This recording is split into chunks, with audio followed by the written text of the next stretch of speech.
Hi there, this is Greg Hessel, and today I want to talk to you about what a SWOT analysis is. SWOT stands for strengths, things that you're really good at, core competencies, weaknesses, things you're not so great at, or some organizations like to call them vulnerabilities, and then opportunities and threats. And a SWOT analysis is typically presented in a grid, something like this. And here I just inserted some strengths from a fictitious client. You don't want a huge number of strengths or weaknesses. You want what's most important.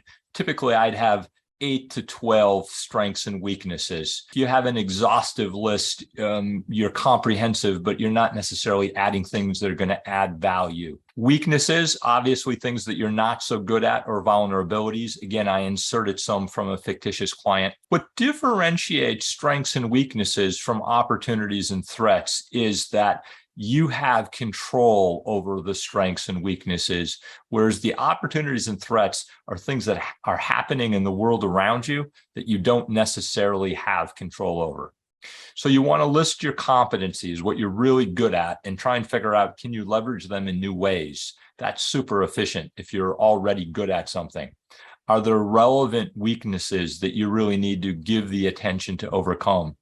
And then the opportunities and threats I typically combine into one category, but as a whole, somebody once said that organizations fail because the world changes around them and they don't change with it.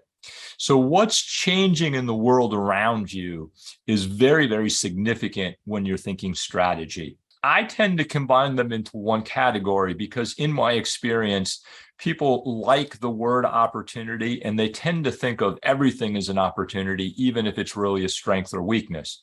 So I once had a client a few years ago that had a very poor IT infrastructure, but they wanted to say that was an opportunity, when in fact, that's not something in the world around you or the environment around you.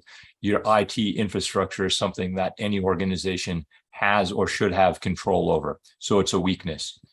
And so because there just turned out to be a lot of conversation about which category something should go in, I tend to combine opportunities and threats because really both of them as a whole are important because they represent what's changing in the world around you that a strategy might want to be responsive to.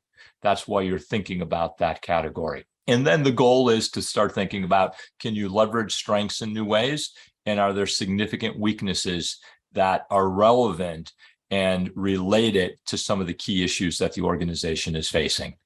I'll talk more about how to use a SWOT analysis in a future vlog, but I hope this gets you started. Good luck with your strategic planning, and I'll have more for you real soon. Thanks.